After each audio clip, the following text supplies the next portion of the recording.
ਮੇਰੇ ਵਿਆਹ ਨੂੰ ਹਜੇ 3 ਮਹੀਨੇ ਹੀ ਹੋਏ ਸਨ ਜਦੋਂ ਮੇਰੇ ਪਤੀ ਦੀ ਮੌਤ ਹੋ ਗਈ। ਪਤੀ ਦੀ ਮੌਤ ਤੋਂ ਬਾਅਦ ਮੈਂ 3-4 ਮਹੀਨੇ ਆਪਣੇ ਸਹੁਰੇ ਘਰ ਰਹੀ ਅਤੇ ਫਿਰ ਮੇਰੇ ਮਾਤਾ ਪਿਤਾ ਮੈਨੂੰ ਲੈਣ ਆਏ, ਪਰ ਮੈਂ ਉਹਨਾਂ ਨਾਲ ਨਹੀਂ ਗਈ ਕਿਉਂਕਿ ਮੈਂ ਆਪਣੇ ਮਾਤਾ ਪਿਤਾ ਤੇ ਬੋਝ ਨਹੀਂ ਬਣਨਾ ਚਾਹੁੰਦੀ ਸੀ, ਕਿਉਂਕਿ ਮੇਰੇ ਪਿਤਾ ਦੀ ਆਰਥਿਕ ਹਾਲਤ ਚੰਗੀ ਨਹੀਂ ਸੀ। ਉਹਨਾਂ ਨੇ ਬੜੀ ਮੁਸ਼ਕਲ ਨਾਲ ਮੇਰਾ ਵਿਆਹ ਕੀਤਾ ਸੀ। ਮੇਰੇ ਸਹੁਰੇ ਕਾਫੀ ਅਮੀਰ ਸਨ। ਮੇਰੀ ਸੱਸ ਦੇ ਸਿਰਫ 2 ਪੁੱਤਰ ਅਤੇ 1 ਧੀ ਸੀ। ਮੇਰਾ ਪਤੀ ਅਤੇ ਉਸਦਾ ਪੁੱਤਰ ਜੋ ਮੇਰੇ ਪਤੀ ਤੋਂ ਛੋਟਾ ਸੀ। ਮੇਰੇ ਪਤੀ ਦੀ ਮੌਤ ਤੋਂ ਬਾਅਦ ਮੈਂ ਚਾਹੁੰਦੀ ਸੀ ਕਿ ਮੇਰੀ ਸੱਸ ਮੇਰਾ ਵਿਆਹ ਮੇਰੇ ਦਿਓਰ ਨਾਲ ਕਰਵਾ ਦੇਵੇ। ਇਸ ਲਈ ਮੈਂ ਉਸ ਦਾ ਦਿਲ ਜਿੱਤਣ ਦੀ ਪੂਰੀ ਕੋਸ਼ਿਸ਼ ਕੀਤੀ। ਘਰ ਦਾ ਸਾਰਾ ਕੰਮ ਮੈਂ ਆਪ ਕਰਦੀ ਸੀ ਤੇ ਰਾਤ ਨੂੰ ਸੌਣ ਤੋਂ ਪਹਿਲਾਂ ਸੱਸ ਦੇ ਪੈਰ ਵੀ ਦਬਾ ਦਿੰਦੀ ਸੀ। ਮੈਂ ਆਪਣੀ ਸੱਸ ਦੀ ਵੱਧ ਤੋਂ ਵੱਧ ਸੇਵਾ ਕੀਤੀ ਅਤੇ ਕਦੇ ਵੀ ਉਹਨਾਂ ਨੂੰ ਸ਼ਿਕਾਇਤ ਕਰਨ ਦਾ ਮੌਕਾ ਨਹੀਂ ਦਿੱਤਾ, ਕਿਉਂਕਿ ਮੈਂ ਚਾਹੁੰਦੀ ਸੀ ਕਿ ਉਹ ਮੈਨੂੰ ਇੱਕ ਵਾਰ ਫਿਰ ਆਪਣੀ ਨੂੰਹ ਬਣਾਵੇ। ਮੇਰੀ ਇੱਕ ਹੀ ਨਣਦ ਸੀ, ਉਹ ਵਿਆਹੀ ਹੋਈ ਸੀ। ਉਹ ਸਾਡੇ ਘਰ ਬਹੁਤ ਘੱਟ ਆਉਂਦੀ ਸੀ ਕਿਉਂਕਿ ਮੇਰੀ ਸੱਸ ਨੇ ਉਸ ਦਾ ਵਿਆਹ ਬਹੁਤ ਅਮੀਰ ਪਰਿਵਾਰ ਵਿੱਚ ਕੀਤਾ ਸੀ। ਇਸ ਲਈ ਉਹ ਜ਼ਿਆਦਾਤਰ ਆਪਣੇ ਸਹੁਰੇ ਘਰ ਰਹਿਣਾ ਪਸੰਦ ਕਰਦੀ ਸੀ। ਉਸ ਦੇ ਘਰ ਵਿੱਚ ਸਾਡੇ ਨਾਲੋਂ ਜ਼ਿਆਦਾ ਐਸ਼ੋ ਆਰਾਮ ਸਨ ਅਤੇ ਉਹ ਆਪਣੇ ਸਹੁਰੇ ਘਰ ਵਿੱਚ ਬਹੁਤ ਖੁਸ਼ਹਾਲ ਜੀਵਨ ਬਤੀਤ ਕਰ ਰਹੀ ਸੀ। ਪਰ ਜਦੋਂ ਵੀ ਮੇਰੀ ਨਣਦ ਆਉਂਦੀ ਤਾਂ ਮੈਂ ਉਸ ਦਾ ਪੂਰਾ ਖਿਆਲ ਰੱਖਦੀ, ਉਸ ਦੀ ਪਸੰਦ ਦਾ ਸਾਰਾ ਖਾਣਾ ਬਣਾਉਂਦੀ ਅਤੇ ਉਸ ਦੇ ਬੱਚਿਆਂ ਦਾ ਵੀ ਬਹੁਤ ਧਿਆਨ ਰੱਖਦੀ। ਮੇਰੀ ਸੱਸ ਵੀ ਇਸ ਤੋਂ ਬਹੁਤ ਖੁਸ਼ ਸੀ। ਮੇਰੇ ਵਿਆਹ ਦੇ ਪਹਿਲੇ ਦਿਨ ਤੋਂ ਹੀ ਮੇਰੀ ਸੱਸ ਮੈਨੂੰ ਬਹੁਤ ਪਸੰਦ ਕਰਦੀ ਸੀ। ਮੈਂ ਵੀ ਉਸ ਨਾਲ ਬਹੁਤ ਚੰਗਾ ਵਿਵਹਾਰ ਕਰਦੀ ਸੀ। ਉਹ ਮੈਨੂੰ ਢੇਰ ਸਾਰੀਆਂ ਅਸੀਸਾਂ ਦਿੰਦੀ ਸੀ ਅਤੇ ਕਹਿੰਦੀ ਸੀ ਕਿ ਮੇਰੀਆਂ ਅਸੀਸਾਂ ਤੇਰੇ ਨਾਲ ਹਨ, ਵਾਹਿਗੁਰੂ ਤੁਹਾਨੂੰ ਹਮੇਸ਼ਾ ਖੁਸ਼ ਰੱਖੇ। ਮੈਂ ਪਰਮਾਤਮਾ ਅੱਗੇ ਅਰਦਾਸ ਕਰਦੀ ਹਾਂ ਕਿ ਮੈਨੂੰ ਤੁਹਾਡੇ ਵਰਗੀ ਦੂਜੀ ਨੂੰਹ ਮਿਲੇ ਅਤੇ ਉਹ ਮੈਨੂੰ ਕਹਿੰਦੀ ਕਿ ਤੁਸੀਂ ਮੇਰੇ ਧੀ ਵਰਗੀ ਹੋ ਅਤੇ ਇੱਕ ਧੀ ਵੀ ਆਪਣੀ ਮਾਂ ਦੀ ਓਨੀ ਸੇਵਾ ਨਹੀਂ ਕਰ ਸਕਦੀ ਜਿੰਨੀ ਤੁਸੀਂ ਮੇਰੀ ਕਰਦੇ ਹੋ। ਮੈਂ ਕਿਸੇ ਵੀ ਤਰੀਕੇ ਨਾਲ ਸੱਸ ਦਾ ਦਿਲ ਜਿੱਤਣਾ ਚਾਹੁੰਦੀ ਸੀ ਕਿਉਂਕਿ ਸਾਡੇ ਘਰ ਸਿਰਫ ਮੇਰੀ ਸੱਸ ਦੀ ਚੱਲਦੀ ਸੀ। ਉਸ ਦੇ ਕਹਿਣ ਤੇ ਹੀ ਸਭ ਕੁਝ ਹੁੰਦਾ ਸੀ। ਉਸ ਦੀ ਸਹਿਮਤੀ ਤੋਂ ਬਿਨਾਂ ਘਰ ਵਿੱਚ ਪੱਤਾ ਵੀ ਨਹੀਂ ਹਿੱਲ ਸਕਦਾ ਸੀ। ਜੇ ਉਸ ਨੂੰ ਕਿਸੇ ਗੱਲ ਦਾ ਬੁਰਾ ਲੱਗਦਾ ਸੀ ਤਾਂ ਉਸ ਦਾ ਨਾਂ ਵੀ ਇਸ ਘਰ ਵਿੱਚ ਨਹੀਂ ਸੀ ਲਿਆ ਜਾਂਦਾ, ਕਿਉਂਕਿ ਮੇਰੀ ਸੱਸ ਬਹੁਤ ਸਖਤ ਸੁਭਾਅ ਦੀ ਔਰਤ ਸੀ ਅਤੇ ਸਾਡੇ ਘਰ ਵਿੱਚ ਪਰਿੰਦਾ ਵੀ ਉਸ ਦੀ ਮਰਜ਼ੀ ਤੋਂ ਬਿਨਾਂ ਆਪਣਾ ਫਰ ਵੀ ਨਹੀਂ ਮਾਰ ਸਕਦਾ ਸੀ। ਮੇਰੀ ਸੱਸ ਮੇਰੇ ਨਾਲ ਬਹੁਤ ਖੁਸ਼ ਸੀ, ਇਸੇ ਲਈ ਮੈਨੂੰ ਪੂਰਾ ਭਰੋਸਾ ਸੀ ਕਿ ਉਹ ਮੇਰਾ ਵਿਆਹ ਮੇਰੇ ਦਿਓਰ ਨਾਲ ਕਰ ਦੇਵੇਗੀ। ਮੇਰਾ ਦਿਓਰ ਅਮਰੀਕਾ ਵਿੱਚ ਡਾਕਟਰੀ ਦੀ ਪੜ੍ਹਾਈ ਕਰ ਰਿਹਾ ਸੀ। ਉਸ ਦੇ ਵਾਪਸ ਆਉਣ ਵਿੱਚ ਸਿਰਫ 3 ਮਹੀਨੇ ਬਾਕੀ ਸਨ ਅਤੇ ਮੈਂ ਮਨ ਹੀ ਮਨ ਵਿੱਚ ਬਹੁਤ ਖੁਸ਼ੀ ਮਹਿਸੂਸ ਕਰ ਰਹੀ ਸੀ ਕਿ ਇੱਕ ਵਾਰ ਫਿਰ ਇਹ ਘਰ ਦੀ ਮਾਲਕਣ ਬਣ ਜਾਵਾਂਗੀ ਅਤੇ ਮੈਂ ਇਸ ਘਰ ਵਿੱਚ ਰਹਿ ਸਕਾਂਗੀ, ਕਿਉਂਕਿ ਮੈਂ ਸਾਰੀ ਉਮਰ ਗਰੀਬੀ ਵਿੱਚ ਗੁਜ਼ਾਰੀ ਸੀ ਅਤੇ ਇੱਥੇ ਆ ਕੇ ਮੈਨੂੰ ਪਤਾ ਲੱਗਿਆ ਕਿ ਐਸ਼ੋ ਆਰਾਮ ਕੀ ਹੁੰਦਾ ਹੈ ਅਤੇ ਹੁਣ ਮੈਂ ਇਸ ਨੂੰ ਆਪਣੇ ਹੱਥੋਂ ਗਵਾਉਣਾ ਨਹੀਂ ਚਾਹੁੰਦੀ ਸੀ।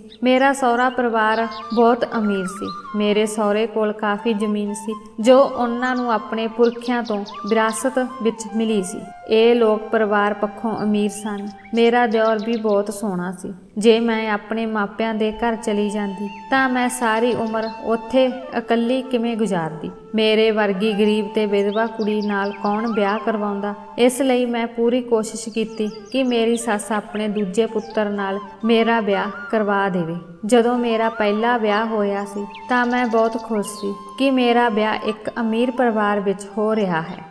ਹੁਣ ਤੱਕ ਮੈਂ ਹਰ ਚੀਜ਼ ਲਈ ਤਰਸ ਰਹੀ ਸੀ। ਹੁਣ ਮੈਨੂੰ ਆਪਣੀ ਜ਼ਿੰਦਗੀ ਤਰਸ ਨਾਲ ਨਹੀਂ ਜੀਣੀ ਪਵੇਗੀ। ਪਰ ਰੱਬ ਨੇ 3 ਮਹੀਨਿਆਂ ਵਿੱਚ ਹੀ ਮੇਰੀ ਇਹ ਖੁਸ਼ੀ ਖੋਹ ਲਈ ਸੀ। 3 ਮਹੀਨਿਆਂ ਵਿੱਚ ਮੈਂ ਵਿਧਵਾ ਹੋ ਗਈ ਸੀ। ਮੈਂ ਆਪਣੇ ਦਿਓਰ ਨਾਲ ਵਿਆਹ ਕਰਕੇ ਉਸ ਦੇ ਘਰ ਆਰਾਮ ਨਾਲ ਰਹਿਣਾ ਚਾਹੁੰਦੀ ਸੀ ਅਤੇ ਆਪਣੀ ਸੱਸ ਵਾਂਗ ਮੈਂ ਵੀ ਪੂਰੇ ਘਰ ਵਿੱਚ ਰੋਹਬ ਪਾਉਣਾ ਚਾਹੁੰਦੀ ਸੀ ਅਤੇ ਮੈਨੂੰ ਪਤਾ ਸੀ ਕਿ ਇਹ ਤਾਂ ਹੀ ਹੋ ਸਕਦਾ ਹੈ ਜੇਕਰ ਮੇਰਾ ਦਿਓਰ ਮੇਰੇ ਨਾਲ ਵਿਆਹ ਕਰਵਾ ਲਵੇ, ਕਿਉਂਕਿ ਮੇਰੀ ਸੱਸ ਆਪਣੇ ਬੇਟੇ ਦੀ ਬਹੁਤ ਸੁਣਦੀ ਸੀ ਅਤੇ ਹਰ ਮਾਮਲੇ ਵਿੱਚ ਆਪਣੇ ਛੋਟੇ ਪੁੱਤਰ ਦੀ ਸਲਾਹ ਵੀ ਲੈਂਦੀ ਸੀ। ਮੇਰੇ ਪਤੀ ਬਚਪਨ ਤੋਂ ਹੀ ਬਿਮਾਰ ਰਹਿੰਦੇ ਸਨ ਅਤੇ ਬਚਪਨ ਦੀ ਇਹ ਕਮਜ਼ੋਰੀ ਜਵਾਨੀ ਤੱਕ ਉਹਨਾਂ ਦੇ ਸਰੀਰ ਤੋਂ ਨਹੀਂ ਨਿਕਲੀ ਸੀ। ਉਹ ਦੇਖਣ ਵਿੱਚ ਬਹੁਤ ਪਤਲੇ ਅਤੇ ਸਾਂਵਲੇ ਸੀ।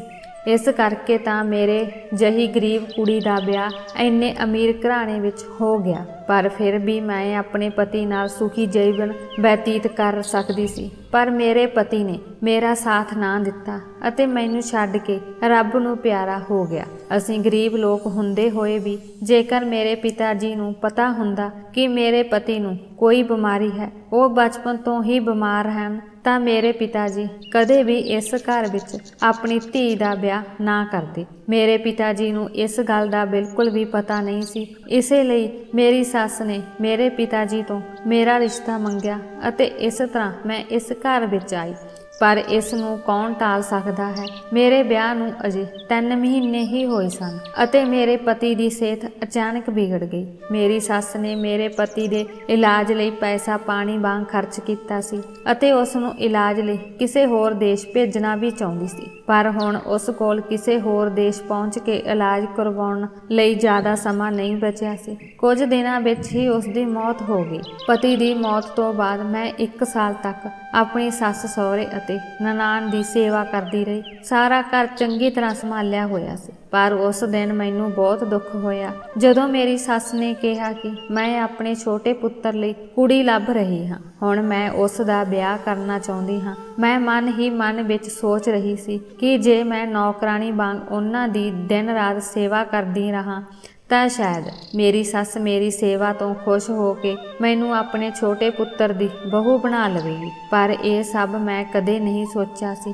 ਕਿ ਮੇਰੀ ਮਿਹਨਤ ਅਤੇ ਉਮੀਦਾਂ ਤੇ ਪਾਣੀ ਫਿਰ ਜਾਵੇਗਾ। ਮੈਂ ਇਹ ਬਿਲਕੁਲ ਨਹੀਂ ਚਾਹੁੰਦੀ ਸੀ। ਇੱਕ ਦਿਨ ਮੈਂ ਅਤੇ ਮੇਰੀ ਸੱਸ ਇੱਕ ਬਹੁਤ ਹੀ ਉੱਘੇ ਬਾਬੇ ਕੋਲ ਗਏ। ਮੇਰੀ ਸੱਸ ਇਸ ਬਾਬੇ ਕੋਲ ਪਹਿਲਾਂ ਤੋਂ ਹੀ ਜਾਂਦੀ ਸੀ। ਉਹ ਹਰ ਸੋਮਵਾਰ ਬਾਬੇ ਕੋਲ ਜਾਂਦੀ ਸੀ ਅਤੇ ਉਹਨਾਂ ਦਾ ਆਸ਼ੀਰਵਾਦ ਲੈਂਦੀ ਸੀ। ਜਿਉਂ ਹੀ ਅਸੀਂ ਉੱਥੇ ਪਹੁੰਚੇ ਤਾਂ ਭਿਖਾਰੀਆਂ ਦੀ ਲਾਈਨ ਵਿੱਚ ਇੱਕ ਮੁਟਿਆਰ ਬੈਠੀ ਸੀ ਜੋ ਕਿ ਅੰਨ੍ਹੀ ਸੀ। ਉਸ ਨੂੰ ਦੇਖ ਕੇ ਮੇਰੀ ਸੱਸ ਨੂੰ ਸ਼ਾਇਦ ਉਸ ਤੇ ਤਰਸ ਆ ਗਿਆ ਹੋਵੇ ਅਤੇ ਉਹ ਉਸ ਕੋਲ ਜਾ ਕੇ ਬੈਠ ਗਈ ਅਤੇ ਪੁੱਛਣ ਲੱਗੀ ਕਿ ਤੇਰੇ ਨਾਲ ਕੋਈ ਹਾਦਸਾ ਵਾਪਰ ਗਿਆ ਹੈ ਤੇ ਤੁਸੀਂ ਇੱਥੇ ਕੀ ਕਰ ਰਹੇ ਹੋ ਅਤੇ ਤੁਸੀਂ ਹੁਣ ਕਿੱਥੇ ਰਹਿੰਦੇ ਹੋ। ਮੇਰੀ ਸੱਸ ਉਸ ਨਾਲ ਇਸ ਤਰ੍ਹਾਂ ਗੱਲਾਂ ਕਰ ਰਹੀ ਸੀ ਜਿਵੇਂ ਉਹ ਉਸ ਨੂੰ ਲੰਬੇ ਸਮੇਂ ਤੋਂ ਜਾਣਦੀ ਹੋਵੇ। ਮੈਂ ਹੈਰਾਨ ਸੀ ਕਿ ਮੇਰੀ ਸੱਸ ਉਸ ਨੂੰ ਕਿਵੇਂ ਜਾਣਦੀ ਹੈ। ਮੇਰੀ ਸੱਸ ਉਸ ਤੋਂ ਮਾਫੀ ਮੰਗ ਰਹੀ ਸੀ। ਉਹ ਉਸ ਨੂੰ ਕਹਿ ਰਹੀ ਸੀ ਕਿ ਬੇਟਾ ਮੈਨੂੰ ਮਾਫ ਕਰ ਦੇ, ਮੇਰੇ ਨਾਲ ਮੇਰੇ ਘਰ ਆ। ਉਹ ਅੰਨੀ ਕੁੜੀ ਬਹੁਤ ਗੁੱਸੇ ਵਿੱਚ ਲੱਗ ਰਹੀ ਸੀ। ਉਹ ਮੇਰੀ ਸੱਸ ਨੂੰ ਕਹਿਣ ਲੱਗੀ ਕਿ ਮੈਂ ਤੇਰੇ ਨਾਲ ਘਰ ਕਦੇ ਵੀ ਨਹੀਂ ਜਾਵਾਂਗੀ। ਮੇਰੇ ਨਾਲ ਜੋ ਵੀ ਹੋਇਆ ਹੈ ਉਹ ਤੁਹਾਡੇ ਕਾਰਨ ਹੋਇਆ ਹੈ ਅਤੇ ਮੈਂ ਤੁਹਾਨੂੰ ਇਸ ਲਈ ਕਦੇ ਮਾਫ ਨਹੀਂ ਕਰਾਂਗੀ। ਹੁਣ ਮੇਰੀ ਸੱਸ ਉਸ ਤੋਂ ਰੋ ਰੋ ਕੇ ਮਾਫੀਆਂ ਮੰਗ ਰਹੀ ਸੀ। ਉਸ ਨੂੰ ਕਹਿ ਰਹੀ ਸੀ ਕਿ ਹੁਣ ਉਹੀ ਹੋਵੇਗਾ ਜਿਵੇਂ ਤੂੰ ਚਾਹੁੰਦੀ ਸੀ। ਤੁਹਾਡੇ ਦਿਲ ਦੀ ਇੱਛਾ ਅਤੇ ਤੁਹਾਡੀ ਇੱਛਾ ਜ਼ਰੂਰ ਪੂਰੀ ਹੋਵੇਗੀ। ਤੁਸੀਂ ਬਸ ਮੇਰੇ ਨਾਲ ਘਰ ਚੱਲੋ। ਮੇਰੀ ਸੱਸ ਉਸ ਕੁੜੀ ਨੂੰ ਆਪਣੇ ਘਰ ਲੈ ਆਈ। ਜਦੋਂ ਮੈਂ ਆਪਣੀ ਸੱਸ ਨੂੰ ਇਹ ਸਵਾਲ ਪੁੱਛਿਆ ਕਿ ਤੁਸੀਂ ਇਹ ਕੁੜੀ ਨੂੰ ਆਪਣੇ ਘਰ ਕਿਉਂ ਲੈ ਕੇ ਆਏ ਹੋ, ਆਖਰ ਇਹ ਕੁੜੀ ਕੌਣ ਹੈ, ਫਿਰ ਮੇਰੀ ਸੱਸ ਨੇ ਮੈਨੂੰ ਕਿਹਾ ਕਿ ਮੈਂ ਉਸ ਦਾ ਵਿਆਹ ਆਪਣੇ ਛੋਟੇ ਪੁੱਤਰ ਨਾਲ ਕਰਾਂਗੀ। ਸੱਸ ਦੀਆਂ ਇਹ ਗੱਲਾਂ ਸੁਣ ਕੇ ਮੇਰੇ ਪੈਰਾਂ ਹੇਠੋਂ ਜ਼ਮੀਨ ਨਿਕਲ ਗਈ ਕਿਉਂਕਿ ਮੈਂ ਜਿਹੜੇ ਸੁਪਨੇ ਦੇਖੇ ਸੀ ਉਹ ਸਾਰੇ ਸੁਪਨੇ ਹੁਣ ਟੁੱਟਦੇ ਲੱਗਦੇ ਸਨ। ਮੇਰੇ ਇਹ ਸਵਾਲ ਤੋਂ ਬਾਅਦ ਮੇਰੀ ਸੱਸ ਨੇ ਮੈਨੂੰ ਚੁੱਪ ਰਹਿਣ ਅਤੇ ਹੋਰ ਕੋਈ ਸਵਾਲ ਨਾ ਕਰਨ ਦਾ ਇਸ਼ਾਰਾ ਕੀਤਾ। ਮੈਂ ਮੇਰੀ ਸੱਸ ਦੀ ਇਸ ਗੱਲ ਤੋਂ ਬਹੁਤ ਹੈਰਾਨ ਸੀ ਕਿ ਉਹ ਇੱਕ ਅੰਨੀ ਕੁੜੀ ਨਾਲ ਆਪਣੇ ਡਾਕਟਰ ਪੁੱਤ ਦਾ ਵਿਆਹ ਕਿਵੇਂ ਕਰਵਾ ਸਕਦੀ ਹੈ ਅਤੇ ਮੈਂ ਇਹ ਵੀ ਮਹਿਸੂਸ ਕਰ ਰਹੀ ਸੀ ਕਿ ਮੇਰਾ ਦਿਓਰ ਉਸ ਨੂੰ ਦੇਖਦੇ ਹੀ ਠੁਕਰਾ ਦੇਵੇਗਾ ਕਿਉਂਕਿ ਉਹ ਅਮਰੀਕਾ ਵਿੱਚ ਪੜ੍ਹਦਾ ਸੀ ਅਤੇ ਉਸ ਦੀ ਪਸੰਦ ਵੀ ਬਹੁਤ ਹਾਈ ਫਾਈ ਹੋਵੇਗੀ। ਇਹ ਭਿਖਾਰਨ ਤਾਂ ਉਸ ਦੀ ਪਸੰਦ ਬਿਲਕੁਲ ਵੀ ਨਹੀਂ ਹੋ ਸਕਦੀ। ਉਹ ਅੰਨੀ ਅਤੇ ਭਿਖਾਰਨ ਕੁੜੀ ਨਾਲ ਵਿਆਹ ਕਿਵੇਂ ਕਰੇਗਾ।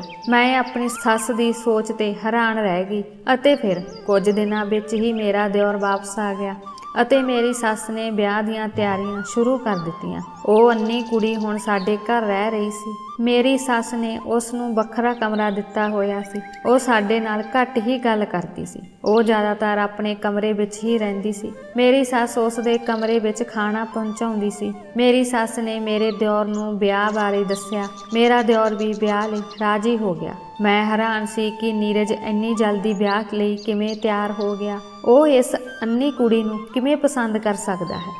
ਫਿਰ ਮੈਂ ਸੋਚਿਆ ਕਿ ਸ਼ਾਇਦ ਮੇਰੀ ਸੱਸ ਨੇ ਨੀਰਜ ਨੂੰ ਇਹ ਨਹੀਂ ਦੱਸਿਆ ਹੋਵੇਗਾ ਜਿਸ ਕੁੜੀ ਨੂੰ ਉਸ ਲਈ ਚੁਣਿਆ ਹੈ ਉਹ ਅੰਨੀ ਅਤੇ ਭਿਖਾਰਨ ਹੈ। ਮੈਂ ਬਹੁਤ ਕੋਸ਼ਿਸ਼ ਕੀਤੀ ਕਿ ਕਿਸੇ ਤਰ੍ਹਾਂ ਆਪਣੇ ਦਿਓਰ ਨੂੰ ਦੱਸਾਂ ਕਿ ਤੁਹਾਡੀ ਮਾਂ ਨੇ ਤੁਹਾਡੇ ਲਈ ਇੱਕ ਅੰਨੀ ਅਤੇ ਬਿਖਾਰਨ ਕੁੜੀ ਨੂੰ ਪਸੰਦ ਕੀਤਾ ਹੈ। ਮੈਂ ਚਾਹੁੰਦੀ ਹੋਈ ਵੀ ਇਹ ਗੱਲ ਆਪਣੇ ਦਿਓਰ ਨੂੰ ਨਹੀਂ ਦੱਸ ਸਕੀ। ਇੱਕ ਦਿਨ ਮੈਨੂੰ ਮੌਕਾ ਮਿਲਿਆ ਅਤੇ ਮੈਂ ਨੀਰਜ ਨੂੰ ਭੜਕਾਉਣ ਦੀ ਪੂਰੀ ਕੋਸ਼ਿਸ਼ ਕੀਤੀ ਕਿ ਨੀਰਜ ਜੀ, ਤੁਹਾਡੀ ਮਾਂ ਨੇ ਤੁਹਾਡੇ ਨਾਲ ਧੋਖਾ ਕੀਤਾ ਹੈ। ਉਹ ਤੇਰਾ ਵਿਆਹ ਇੱਕ ਅੰਨੀ ਕੁੜੀ ਨਾਲ ਕਰਨਾ ਚਾਹੁੰਦੀ ਹੈ। ਮੇਰੀ ਗੱਲ ਸੁਣ ਕੇ ਨੀਰਜ ਨੇ ਮੈਨੂੰ ਗੁੱਸੇ ਨਾਲ ਦੇਖਿਆ ਅਤੇ ਕਿਹਾ, ਭਾਬੀ ਚਿੰਤਾ ਨਾ ਕਰੋ, ਮੈਨੂੰ ਆਪਣੀ ਮਾਂ ਤੇ ਪੂਰਾ ਭਰੋਸਾ ਹੈ। ਉਹ ਮੇਰੇ ਨਾਲ ਕੁਝ ਵੀ ਗਲਤ ਨਹੀਂ ਕਰੇਗੀ।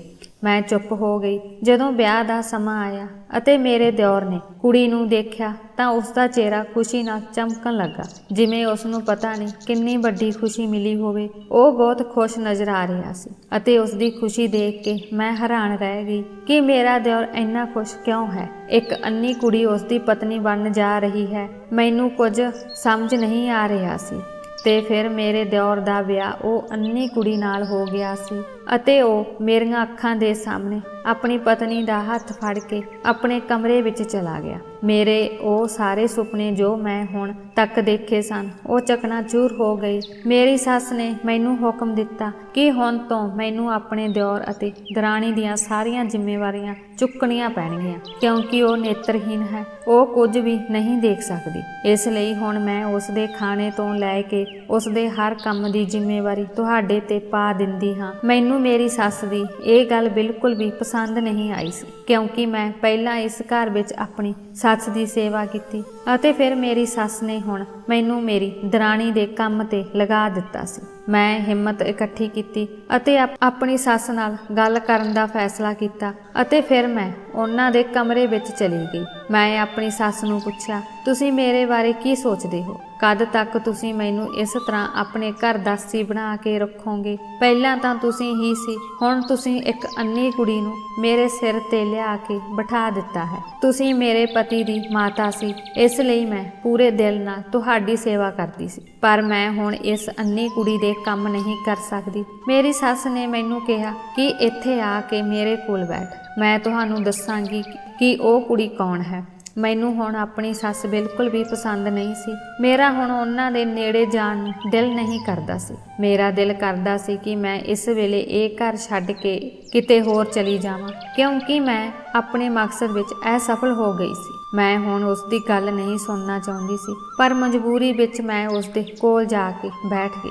ਮੇਰੀ ਸੱਸ ਨੇ ਦੱਸਿਆ ਕਿ ਇਹ ਉਹ ਸਮਾਂ ਸੀ ਜਦੋਂ ਨੀਰਜ ਅਮਰੀਕਾ ਨਹੀਂ ਗਿਆ ਸੀ। ਇਹ ਕੁੜੀ, ਜਿਸ ਦਾ ਨਾਮ ਨੀਲਮ ਹੈ, ਸਾਡੇ ਇਲਾਕੇ ਵਿੱਚ ਰਹਿੰਦੀ ਸੀ ਅਤੇ ਨੀਰਜ ਉਸ ਨੂੰ ਪਸੰਦ ਕਰਦਾ ਸੀ। ਨੀਲਮ ਵੀ ਨੀਰਜ ਨੂੰ ਪਸੰਦ ਕਰਦੀ ਸੀ। ਨੀਰਜ ਨੇ ਮੈਨੂੰ ਕਈ ਵਾਰ ਕਿਹਾ ਸੀ ਕਿ ਮਾਂ, ਮੇਰਾ ਵਿਆਹ ਲੈ ਕੇ ਨੀਲਮ ਦੇ ਘਰ ਚਲੀ ਜਾ, ਪਰ ਉਹ ਸਾਡੇ ਨਾਲੋਂ ਗਰੀਬ ਸਨ ਅਤੇ ਮੈਂ ਨੀਰਜ ਦਾ ਵਿਆਹ ਬਹੁਤ ਅਮੀਰ ਘਰਾਣੇ ਵਿੱਚ ਕਰਨਾ ਚਾਹੁੰਦੀ ਸੀ, ਜੋ ਮੇਰੀ ਟੱਕਰ ਦਾ ਹੋਵੇ। ਨੀਰਜ ਨੇ ਮੈਨੂੰ ਕਈ ਵਾਰ ਕਿਹਾ ਅਤੇ ਬਹੁਤ ਸਮਝਾਇਆ ਕਿ ਇਨਸਾਨ ਦੀ ਖੁਸ਼ੀ ਦੇ ਮੁਕਾਬਲੇ ਪੈਸੇ ਦੀ ਕੋਈ ਕੀਮਤ ਨਹੀਂ ਹੈ, ਪਰ ਮੈਂ ਇਹ ਗੱਲ ਨਹੀਂ ਸਮਝ ਸਕੀ। ਮੈਂ ਲੜਕੀ ਦੇ ਮਾਤਾ-ਪਿਤਾ ਦੇ ਘਰ ਗਈ ਅਤੇ ਉਹਨਾਂ ਨੂੰ ਕਿਹਾ ਕਿ ਉਹ ਆਪਣੀ ਧੀ ਮੇਰੇ ਬੇਟੇ ਤੋਂ ਦੂਰ ਰਹਿਣ ਲਈ ਸਮਝਾਉਣ, ਨਹੀਂ ਤਾਂ ਤੁਹਾਡੇ ਲੋਕਾਂ ਨਾਲ ਚੰਗਾ ਨਹੀਂ ਹੋਵੇਗਾ। ਮੈਨੂੰ ਪਤਾ ਹੈ ਕਿ ਮੇਰੀ ਦੌਲਤ, ਮੇਰੀ ਜਾਇਦਾਦ ਤੇ ਤੁਹਾਡੀ ਅੱਖ ਹੈ, ਇਸੇ ਲਈ ਤੁਸੀਂ ਆਪਣੀ ਧੀ ਨੂੰ ਮੇਰੇ ਪੁੱਤਰ ਨੂੰ ਫਸਾਉਣ ਲਈ ਕਿਹਾ ਹੈ, ਪਰ ਅਜਿਹਾ ਬਿਲਕੁਲ ਨਹੀਂ ਹੋਵੇਗਾ।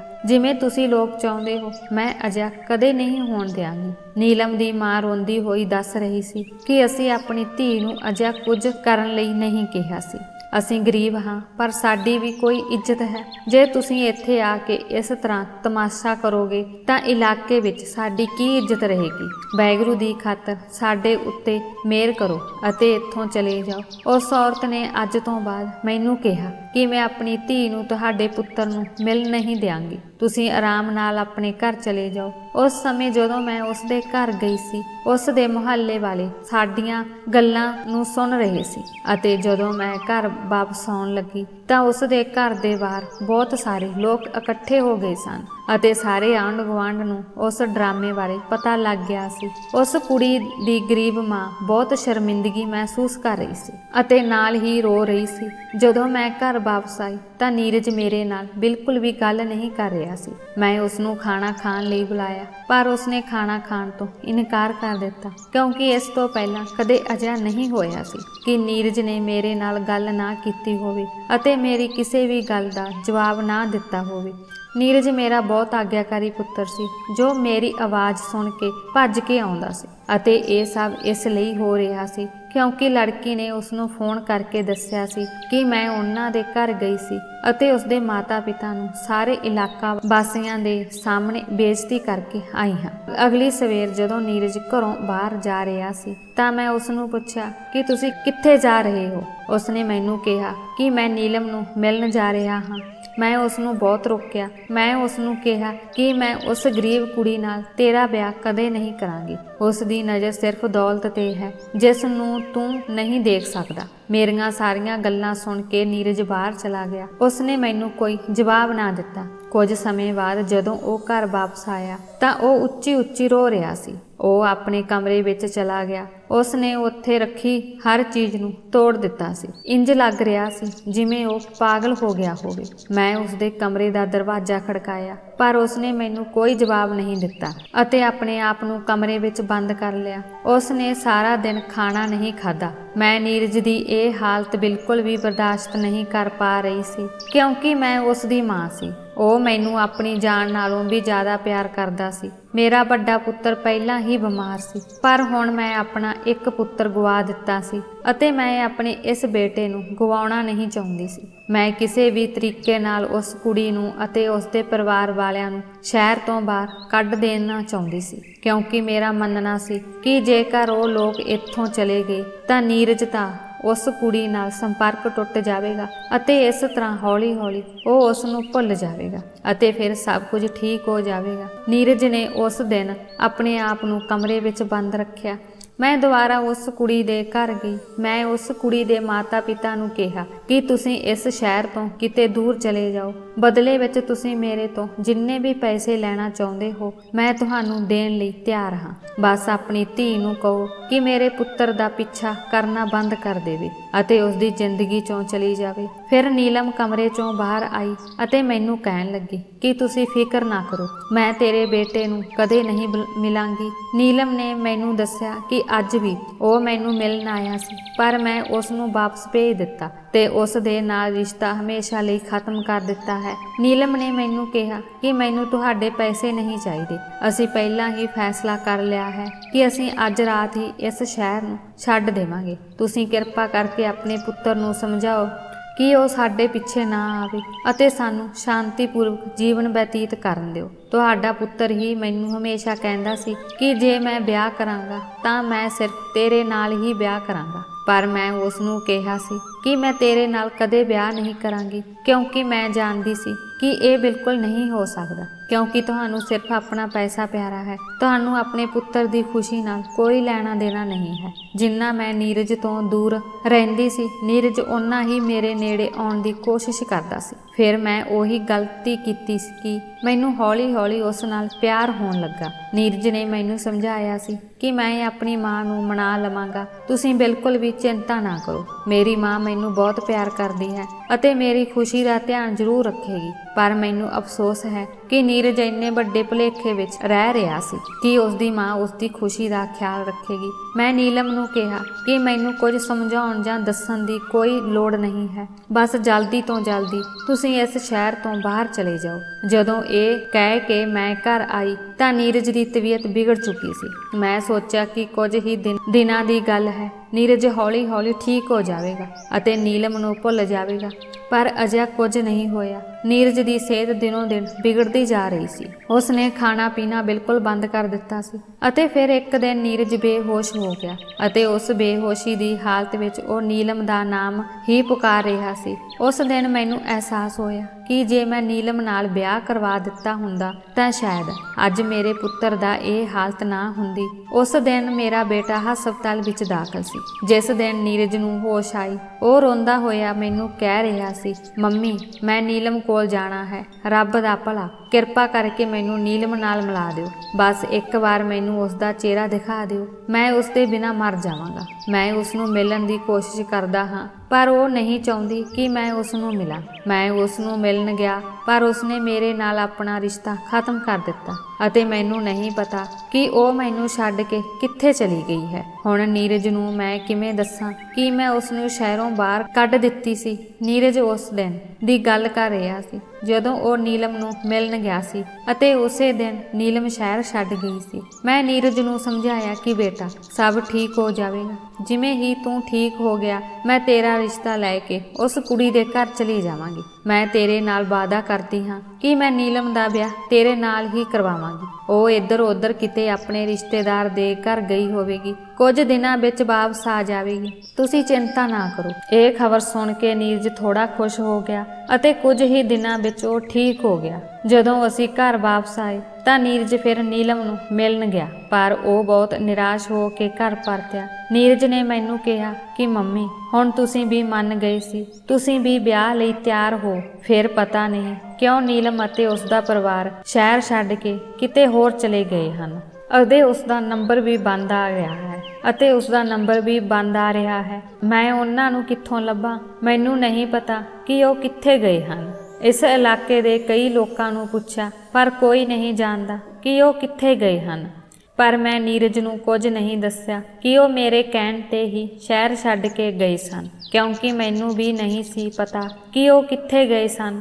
ਨੀਰਜ ਨੇ 6 ਮਹੀਨਿਆਂ ਤੱਕ ਨੀਲਮ ਨੂੰ ਲੱਭਿਆ ਪਰ ਉਹ ਕਿਤੇ ਨਾ ਲੱਭੀ ਅਤੇ ਆਖਰ ਨਿਰਾਸ਼ਾ ਦੇ ਨਾਲ ਉਸਨੇ ਸਵੀਕਾਰ ਕਰ ਲਿਆ ਸੀ ਕਿ ਹੁਣ ਉਸ ਨੂੰ ਨੀਲਮ ਕਦੇ ਨਹੀਂ ਮਿਲੇਗੀ ਅਤੇ ਫਿਰ ਉਸਨੇ ਫੈਸਲਾ ਕਰ ਲਿਆ ਸੀ ਕਿ ਉਹ ਇਸ ਦੇਸ਼ ਨੂੰ ਛੱਡ ਕੇ ਚਲਾ ਜਾਵੇਗਾ ਅਤੇ ਕਦੇ ਵੀ ਵਾਪਸ ਨਹੀਂ ਆਵੇਗਾ। ਨੀਰਜ ਦਾ ਇਹ ਫੈਸਲਾ ਸੁਣ ਕੇ ਮੈਂ ਬਹੁਤ ਦੁਖੀ ਸੀ ਅਤੇ ਆਪਣੇ ਕੀਤੇ ਤੇ ਪਛਤਾ ਰਹੀ ਸੀ। ਮੈਂ ਅਜਿਹਾ ਕਿਉਂ ਕੀਤਾ? ਜੇ ਮੈਂ ਨੀਲਮ ਨਾਲ ਉਸ ਦਾ ਵਿਆਹ ਕਰ ਲਿਆ ਹੁੰਦਾ ਤਾਂ ਘੱਟੋ ਘੱਟ ਮੇਰਾ ਪੁੱਤਰ ਮੇਰੀਆਂ ਅੱਖਾਂ ਦੇ ਸਾਹਮਣੇ ਤਾਂ ਰਹਿ ਜਾਂਦਾ ਅਤੇ ਕਦੇ ਵੀ ਇਹ ਦੇਸ਼ ਛੱਡ ਕੇ ਨਾ ਜਾਂਦਾ। ਮੈਂ ਨੀਰਜ ਨੂੰ ਮਨਾਉਣ ਦੀ ਬਹੁਤ ਕੋਸ਼ਿਸ਼ ਕੀਤੀ, ਉਸ ਨੂੰ ਰੋਕਣ ਦੀ ਬਹੁਤ ਕੋਸ਼ਿਸ਼ ਕੀਤੀ ਪਰ ਉਸਨੇ ਮੇਰੀ ਇੱਕ ਨਾ ਸੁਣੀ। ਉਸਨੇ ਮੈਨੂੰ ਕਿਹਾ ਕਿ ਮੈਂ ਨੀਲਮ ਤੋਂ ਬਿਨਾਂ ਬਿਲਕੁਲ ਨਹੀਂ ਰਹਿ ਸਕਦਾ ਅਤੇ ਇੱਥੇ ਰਹਿ ਕੇ ਮੈਂ ਨੀਲਮ ਨੂੰ ਜ਼ਰੂਰ ਯਾਦ ਕਰਾਂਗਾ।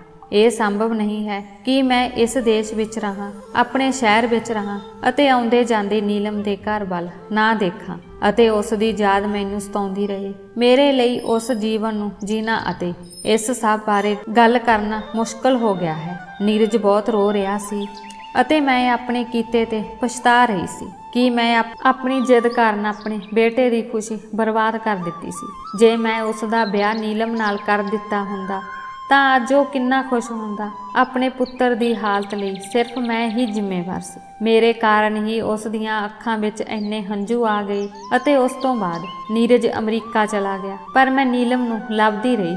ਮੈਂ ਨੀਲਮ ਦੇ ਸਾਰੇ ਰਿਸ਼ਤੇਦਾਰਾਂ ਨੂੰ ਵੀ ਕਿਹਾ ਸੀ ਕਿ ਜੇਕਰ ਤੁਹਾਨੂੰ ਕਦੇ ਨੀਲਮ ਬਾਰੇ ਕੁਝ ਪਤਾ ਲੱਗੇ ਤਾਂ ਕਿਰਪਾ ਕਰਕੇ ਮੈਨੂੰ ਜ਼ਰੂਰ ਦੱਸਣਾ। ਪਰ ਅਜੀਬ ਗੱਲ ਇਹ ਸੀ ਕਿ ਕਿਸੇ ਨੂੰ ਉਸ ਬਾਰੇ ਕੁਝ ਪਤਾ ਨਹੀਂ ਸੀ। ਉਸ ਤੋਂ ਬਾਅਦ ਮੈਂ ਹਰ ਸੋਮਵਾਰ ਉਸ ਬਾਬੇ ਕੋਲ ਜਾਂਦੀ ਸੀ। ਮੈਂ ਨੀਲਮ ਨੂੰ ਕਿਸੇ ਤਰ੍ਹਾਂ ਪ੍ਰਾਪਤ ਕਰਨਾ ਚਾਹੁੰਦੀ ਸੀ। ਮੈਂ ਹਰ ਰੋਜ਼ ਬਾਬੇ ਦਾ ਆਸ਼ੀਰਵਾਦ ਲੈਂਦੀ ਸੀ ਅਤੇ ਬਾਬੇ ਨੂੰ ਕਿਹਾ ਕਿ ਰੱਬ ਅੱਗੇ ਅਰਦਾਸ ਕਰੋ ਕਿ ਮੇਰੇ ਪੁੱਤਰ ਦੀ ਖੁਸ਼ੀ ਵਾਪਸ ਆਵੇ ਅਤੇ ਫਿਰ ਪਰਮਾਤਮਾ ਨੇ ਮੇਰੀ ਅਰਦਾਸ ਸਵੀਕਾਰ ਕਰ ਲਈ। ਮੈਂ ਨੀਲਮ ਨੂੰ ਉੱਥੇ ਬੈਠੀ ਦੇਖੀ। ਜਦੋਂ ਮੈਂ ਉਸ ਨੂੰ ਉੱਥੇ ਦੇਖਿਆ ਤਾਂ ਮੈਂ ਬਹੁਤ ਖੁਸ਼ ਹੋਈ ਅਤੇ ਉਸ ਨੂੰ ਆਪਣੇ ਘਰ ਲੈ ਆਈ। ਨੀਲਮ ਨੇ ਮੈਨੂੰ ਦੱਸਿਆ ਸੀ ਕਿ ਜਿਸ ਰਾਤ ਮੈਂ ਸ਼ਹਿਰ ਛੱਡ ਕੇ ਜਾ ਰਹੀ ਸੀ ਉਸੇ ਰਾਤ ਉਸਦੇ ਮਾਤਾ-ਪਿਤਾ ਉਸ ਨੂੰ ਦੁਰਘਟਨਾ ਵਿੱਚ ਇਕੱਲੇ ਛੱਡ ਗਏ ਸਨ। ਆਪਣੇ ਮਾਤਾ-ਪਿਤਾ ਦੀ ਮੌਤ ਤੋਂ ਬਾਅਦ ਨੀਲਮ ਪੂਰੀ ਤਰ੍ਹਾਂ ਇਕੱਲੀ ਰਹਿ ਗਈ ਸੀ। ਉਸ ਹਾਦਸੇ ਵਿੱਚ ਨੀਲਮ ਨੇ ਵੀ ਆਪਣੀਆਂ ਦੋਵੇਂ ਅੱਖਾਂ ਗਵਾ ਦਿੱਤੀਆਂ ਸਨ। ਇਹ ਸੁਣ ਕੇ ਮੈਂ ਵੀ ਬਹੁਤ ਰੋਣ ਲੱਗੀ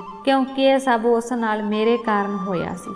ਜੇ ਮੈਂ ਉਸ ਨੂੰ ਇਹ ਸ਼ਹਿਰ ਛੱਡਣ ਲਈ ਨਾ ਕਿਹਾ ਹੁੰਦਾ ਤਾਂ ਉਸ ਨਾਲ ਇੰਨਾ ਵੱਡਾ ਹਾਦਸਾ ਨਾ ਵਾਪਰਦਾ ਅਤੇ ਫਿਰ ਮੈਂ ਫੈਸਲਾ ਕੀਤਾ ਕਿ ਮੈਂ ਨੀਲਮ ਦਾ ਵਿਆਹ ਨੀਰਜ ਨਾਲ ਜ਼ਰੂਰ ਕਰਾਂਗੀ। ਜਿਵੇਂ ਹੀ ਨੀਰਜ ਵਾਪਸ ਆਇਆ ਤਾਂ ਉਹ ਨੀਲਮ ਨੂੰ ਦੇਖ ਕੇ ਖੁਸ਼ ਹੋ ਗਿਆ। ਨੀਰਜ ਨੂੰ ਖੁਸ਼ ਦੇਖ ਕੇ ਮੈਂ ਵੀ ਬੇਫਿਕਰ ਹੋ ਗਈ, ਕਿਉਂਕਿ ਮੈਂ ਆਪਣੀ ਜ਼ਿੰਦਗੀ ਵਿੱਚ ਇੱਕ ਪਲ ਲਈ ਵੀ ਆਰਾਮ ਮਹਿਸੂਸ ਨਹੀਂ ਕੀਤਾ। ਮੇਰੇ ਕੋਲ ਪੈਸੇ ਦੀ ਕੋਈ ਕਮੀ ਨਹੀਂ ਸੀ, ਮੇਰੇ ਕੋਲ ਰੱਬ ਦਾ ਦਿੱਤਾ ਸਭ ਕੁਝ ਸੀ, ਪਰ ਜਦੋਂ ਮੇਰਾ ਪੁੱਤਰ ਖੁਸ਼ ਨਹੀਂ ਸੀ ਤਾਂ ਮੈਂ ਇਸ ਪੈਸੇ ਦਾ ਕੀ ਕਰਨਾ ਸੀ। ਅਤੇ ਪੁੱਤਰ, ਮੈਂ ਜਾਣਦੀ ਸੀ ਕਿ ਤੇਰੇ ਦਿਲ ਵਿੱਚ ਕੀ ਸੀ, ਤੂੰ ਕੀ ਚਾਹੁੰਦੀ ਸੀ। ਮੈਂ ਵੀ ਸੋਚਿਆ ਸੀ ਕਿ ਜੇ ਨੀਲਮ ਮੇਰੇ ਪੁੱਤਰ ਦੀ ਜ਼ਿੰਦਗੀ ਵਿੱਚ ਨਾ ਹੁੰਦੀ ਤਾਂ ਮੈਂ ਜ਼ਰੂਰ ਤੈਨੂੰ ਨੀਰਜ ਦੀ ਪਤਨੀ ਬਣਾ ਦਿੰਦੀ, ਪਰ ਮੈਂ ਹੁਣ ਬੇਵੱਸ ਹਾਂ। ਮੈਂ ਇਸ ਤਰ੍ਹਾਂ ਨਹੀਂ ਕਰ ਸਕੀ ਜਿਵੇਂ ਤੁਸੀਂ ਚਾਹੁੰਦੇ ਸੀ, ਇਸ ਲਈ ਤੁਸੀਂ ਮੇਰੀ ਬੇਟੀ ਹੋ।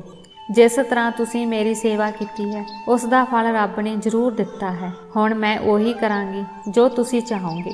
ਜੇ ਤੁਸੀਂ ਵਿਆਹ ਕਰਵਾਉਣਾ ਚਾਹੁੰਦੇ ਹੋ ਤਾਂ ਮੈਨੂੰ ਦੱਸੋ, ਮੈਂ ਤੁਹਾਡੇ ਲਈ ਸਭ ਤੋਂ ਵਧੀਆ ਰਿਸ਼ਤਾ ਲੱਭਾਂਗੀ ਅਤੇ ਤੁਹਾਡਾ ਵਿਆਹ ਉੱਚੇ ਪਰਿਵਾਰ ਵਿੱਚ ਕਰਾਂਗੀ। ਪਰ ਨੀਰਜ ਦੀ ਖੁਸ਼ੀ ਨੀਲਮ ਨਾਲ ਹੀ ਹੈ, ਉਹ ਤੁਹਾਡੇ ਨਾਲ ਕਦੇ ਵੀ ਸੁਖੀ ਜੀਵਨ ਨਹੀਂ ਜੀ ਸਕਦਾ। ਮੇਰੀ ਸੱਸ ਨੇ ਮੈਨੂੰ ਕਿਹਾ ਕਿ ਮੇਰੇ ਕੋਲ ਜੋ ਵੀ ਦੌਲਤ ਹੈ ਮੈਂ ਤੈਨੂੰ ਦੇ ਦਿੱਤੀ ਹੈ, ਅੱਧਾ ਹਿੱਸਾ ਤੁਹਾਡਾ ਹੋਵੇਗਾ ਅਤੇ ਅੱਧਾ ਹਿੱਸਾ ਨੀਰਜ ਦਾ ਹੋਵੇਗਾ। ਪਰ ਫਿਰ ਵੀ ਜੇਕਰ ਤੁਸੀਂ ਆਪਣੀ ਜ਼ਿੰਦਗੀ ਦਾ ਕੋਈ ਵੀ ਫੈਸਲਾ ਲੈਣਾ ਚਾਹੁੰਦੇ ਹੋ ਤਾਂ ਤੁਹਾਨੂੰ ਪੂਰਾ ਅਧਿਕਾਰ ਹੈ। ਜੋ ਤੁਸੀਂ ਕਹੋਗੇ ਉਹ ਹੋਵੇਗਾ। ਆਪਣੀ ਸੱਸ ਦੀਆਂ ਗੱਲਾਂ ਸੁਣ ਕੇ ਮੈਨੂੰ ਉਸ ਸਮੇਂ ਮਹਿਸੂਸ ਹੋਇਆ ਕਿ ਜੋ ਕੁਝ ਮੈਂ ਸੋਚ ਰਹੀ ਸੀ ਉਹ ਬਹੁਤ ਗਲਤ ਸੀ।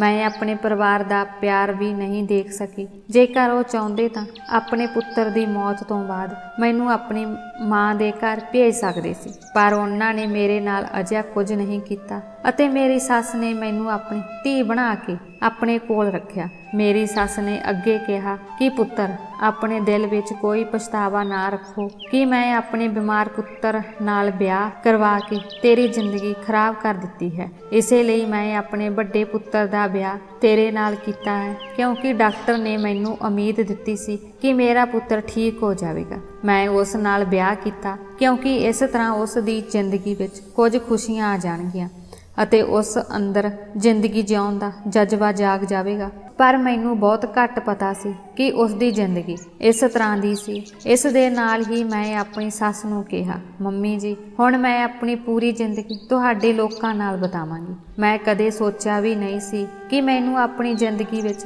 ਇੰਨੀਆਂ ਖੁਸ਼ੀਆਂ ਮਿਲਣਗੀਆਂ ਜਿੰਨੀਆਂ ਖੁਸ਼ੀਆਂ ਮੈਨੂੰ ਮਿਲੀਆਂ ਹਨ। ਇਹ ਘਰ ਵਿੱਚ ਜੋ ਕੁਝ ਤੁਸੀਂ ਮੈਨੂੰ ਦਿੱਤਾ ਹੈ ਉਹ ਮੇਰੇ ਲਈ ਬਹੁਤ ਹੈ, ਮੈਨੂੰ ਹੁਣ ਹੋਰ ਨਹੀਂ ਚਾਹੀਦਾ। ਮੇਰੀ ਸੱਸ ਨੇ ਮੈਨੂੰ ਜੱਫੀ ਪਾ ਕੇ ਕਿਹਾ ਕਿ ਤੂੰ ਮੇਰੀ ਧੀ ਹੈ ਅਤੇ ਹਮੇਸ਼ਾ ਮੇਰੀ ਧੀ ਹੀ ਰਹੇਗੀ, ਅਤੇ ਮੈਂ ਆਪਣੀ ਸੱਸ ਦੀ ਇਹ ਗੱਲ ਸੁਣ ਕੇ ਬਹੁਤ ਖੁਸ਼ ਹੋਈ। ਉਸ ਸਮੇਂ ਮੈਂ ਆਪਣੀ ਸੱਸ ਨੂੰ ਕਿਹਾ, ਮੰਮੀ, ਮੈਂ ਨੀਰਜ ਅਤੇ ਉਸ ਦੀ ਪਤਨੀ ਨੂੰ ਉਹਨਾਂ ਦੇ ਕਮਰੇ ਵਿੱਚ ਖਾਣਾ ਦੇਵਾਂਗੀ ਅਤੇ ਮੈਂ ਆਪਣੀ ਸੱਸ ਨੂੰ ਕਿਹਾ ਕਿ ਹੁਣ ਤੁਸੀਂ ਉਹਨਾਂ ਦੀ ਬਿਲਕੁਲ ਵੀ ਚਿੰਤਾ ਨਾ ਕਰੋ। ਮੈਂ ਆਪਣੇ ਦਿਓਰ ਅਤੇ ਦਰਾਣੀ ਦੀ ਦੇਖਭਾਲ ਕਰਾਂਗੀ। ਜੇ ਉਸ ਦੀਆਂ ਅੱਖਾਂ ਨਹੀਂ ਹਨ ਤਾਂ ਫਿਰ ਕੀ ਹੋਇਆ, ਉਹ ਮੇਰੀ ਭੈਣ ਵਰਗੀ ਹੈ। ਮੈਂ ਉਸ ਨੂੰ ਕਦੇ ਵੀ ਇਹ ਅਹਿਸਾਸ ਨਹੀਂ ਹੋਣ ਦਿਆਂਗੀ ਕਿ ਉਹ ਕੁਝ ਵੀ ਨਹੀਂ ਦੇਖ ਸਕਦੀ। ਮੈਂ ਉਸ ਦੀ ਬਹੁਤ ਚੰਗੀ ਦੇਖਭਾਲ ਕਰਾਂਗੀ। ਮੇਰੀ ਸੱਸ ਨੇ ਮੇਰੇ ਸਿਰ ਤੇ ਹੱਥ ਰੱਖ ਮੈਨੂੰ ਅਸੀਸ ਦਿੱਤੀ, ਕਿਹਾ ਤੂੰ ਮੇਰੀ ਧੀ ਹੈ। ਮੈਨੂੰ ਤੁਹਾਡੇ ਤੋਂ ਅਜਿਹੀ ਉਮੀਦ ਸੀ। ਜਿਵੇਂ ਹੀ ਮੈਂ ਖਾਣਾ ਲੈ ਕੇ ਨੀਰਜ ਦੇ ਕਮਰੇ ਵਿੱਚ ਗਈ ਤਾਂ ਨੀਰਜ ਦੇ ਕਮਰੇ ਵਿੱਚ 3 ਹੋਰ ਡਾਕਟਰ ਬੈਠੇ ਸਨ ਅਤੇ ਨੀਰਜ ਉਹਨਾਂ ਨਾਲ ਨੀਲਮ ਬਾਰੇ ਗੱਲਾਂ ਕਰ ਰਿਹਾ ਸੀ। ਉਹ ਕਹਿ ਰਿਹਾ ਸੀ ਕਿ ਮੈਂ ਤੁਹਾਨੂੰ ਇਸ ਕੁੜੀ ਬਾਰੇ ਦੱਸਦਾ ਸੀ। ਇਹ ਉਹੀ ਕੁੜੀ ਨੀਲਮ ਹੈ ਜਿਸ ਨੂੰ ਮੈਂ ਬਹੁਤ ਪਿਆਰ ਕਰਦਾ ਸੀ ਅਤੇ ਅੱਜ ਪਰਮਾਤਮਾ ਦੀ ਕਿਰਪਾ ਨਾਲ ਮੈਨੂੰ ਨੀਲਮ ਮਿਲੀ ਹੈ ਅਤੇ ਮੈਂ ਉਸ ਦੇ ਨਾਲ ਬਹੁਤ ਖੁਸ਼ ਹਾਂ। ਮੈਂ ਆਪਣੀ ਕਿਸਮਤ ਤੇ ਵਿਸ਼ਵਾਸ ਨਹੀਂ ਕਰ ਸਕਦਾ ਕਿ ਮੈਂ ਆਪਣਾ ਪਿਆਰ ਪਾ ਲਿਆ ਹੈ। ਨੀਰਜ ਦਾ ਡਾਕਟਰ ਦੋਸਤ ਨੀਲਮ ਦੀ ਬਹੁਤ ਤਾਰੀਫ ਕਰ ਰਿਹਾ ਸੀ ਤੇ ਉਹ ਤਾਰੀਫ ਦੇ ਲਾਇਕ ਸੀ ਕਿਉਂਕਿ ਨੀਲਮ ਬਹੁਤ ਸੋਹਣੀ ਕੁੜੀ ਸੀ। ਨੀਰਜ ਦਾ ਦੋਸਤ ਜੋ ਡਾਕਟਰ ਸੀ ਨੀਰਜ ਨੂੰ ਕਹਿ ਰਿਹਾ ਸੀ ਕਿ ਨੀਲਮ ਨੂੰ ਅਮਰੀਕਾ ਲੈ ਜਾਓ, ਉਹ ਆਪਰੇਸ਼ਨ ਕਰ ਦੇਵੇਗਾ ਤੇ ਨੀਲਮ ਦੀਆਂ ਅੱਖਾਂ ਵਾਪਸ ਆ ਜਾਣਗੀਆਂ। ਇਹ ਸੁਣ ਕੇ ਮੈਂ ਹੋਰ ਵੀ ਖੁਸ਼ ਹੋ ਗਈ ਕਿ ਉਸ ਦੀਆਂ ਅੱਖਾਂ ਦੀ ਰੋਸ਼ਨੀ ਇੱਕ ਵਾਰ ਫਿਰ ਵਾਪਸ ਆਵੇਗੀ ਅਤੇ ਫਿਰ ਅਸੀਂ ਦੋਵੇਂ ਦਰਾਣੀ ਅਤੇ ਜਠਾਣੀ ਇਸ ਘਰ ਵਿੱਚ ਖੁਸ਼ੀ ਨਾਲ ਰਹਿ ਸਕਾਂਗੇ। ਦੋਸਤੋ, ਤੁਸੀਂ ਕੀ ਸੋਚਦੇ ਹੋ ਕਿ ਮੈਨੂੰ ਵਿਆਹ ਕਰਵਾ ਕੇ ਸੈਟਲ ਹੋਣਾ ਚਾਹੀਦਾ ਹੈ ਜਾਂ ਇਸੇ ਪਰਿਵਾਰ ਨਾਲ ਆਪਣੀ ਜ਼ਿੰਦਗੀ ਬਤੀਤ ਕਰਨੀ ਚਾਹੀਦੀ ਹੈ? ਕਮੈਂਟ ਬਾਕਸ ਵਿੱਚ ਆਪਣੇ ਵਿਚਾਰ ਜ਼ਰੂਰ ਦਿਓ। ਜੇਕਰ ਤੁਹਾਨੂੰ ਕਹਾਣੀ ਚੰਗੀ ਲੱਗੀ ਤਾਂ ਲਾਈਕ ਜ਼ਰੂਰ ਕਰਿਓ। ਰੋਜ਼ ਨਵੀਂ ਕਹਾਣੀ ਸੁਣਨ ਲਈ ਸਾਡੇ ਚੈਨਲ ਨੂੰ ਸਬਸਕ੍ਰਾਈਬ ਕਰੋ। ਕਹਾਣੀ ਨੂੰ ਅੰਤ ਤੱਕ ਸੁਣਨ ਲਈ ਤੁਹਾਡਾ ਬਹੁਤ ਬਹੁਤ ਧੰਨਵਾਦ।